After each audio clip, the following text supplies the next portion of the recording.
Voilà un jardin qui a l'air accueillant pour nous, les animaux alliés du jardinier. Un jardin au milieu varié verra la biodiversité s'épanouir. Nous, animaux utiles, préférons visiter un jardin comme celui-ci.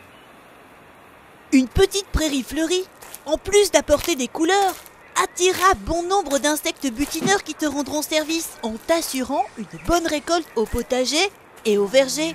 Une partie de votre pelouse ne doit pas voir la tondeuse trop souvent ni de trop près, afin de voir pousser et fleurir la végétation spontanée. Une fauche annuelle suffit à entretenir cette parcelle, qui lors de son épanouissement aura la visite d'insectes et d'oiseaux. Ah, quel paradis! La haie nous sert à la fois de gîte et de couvert, mais pas n'importe laquelle.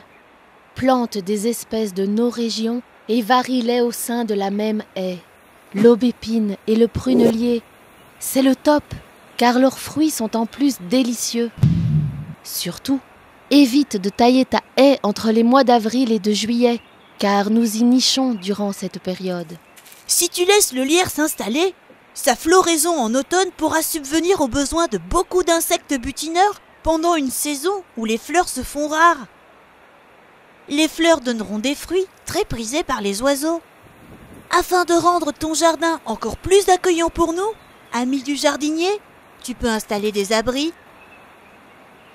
des nichoirs, même dans un petit jardin.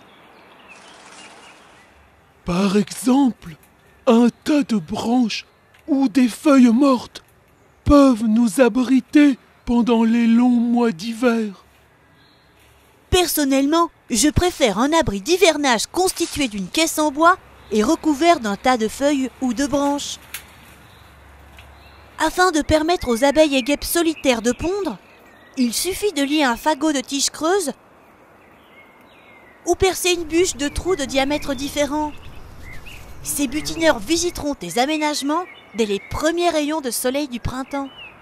D'autres insectes comme les perce-oreilles peuvent se réfugier durant la journée dans un pot de fleurs renversé, rempli de foin ou de paille. Tu peux placer le pot près d'une plante envahie de pucerons. Les perce-oreilles, gros mangeurs de pucerons, sortiront la nuit pour se régaler. Bien entendu, tu peux trouver toutes sortes d'abris dans le commerce.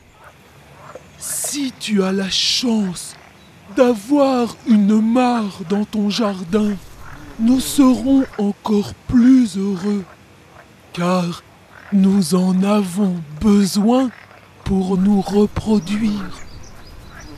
En plus, ce milieu aquatique attire une foule d'insectes et d'amphibiens, à condition de ne pas y introduire de poissons.